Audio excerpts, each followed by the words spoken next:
ఎక్కడో దూరానున్నా చుక్కలే విన్నా గాని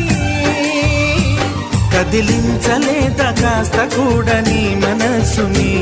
పరదాలు దాటి ఒక్కసారి పలకరించవేమి అందరినీ ఇలా వెంటపడి అడగాల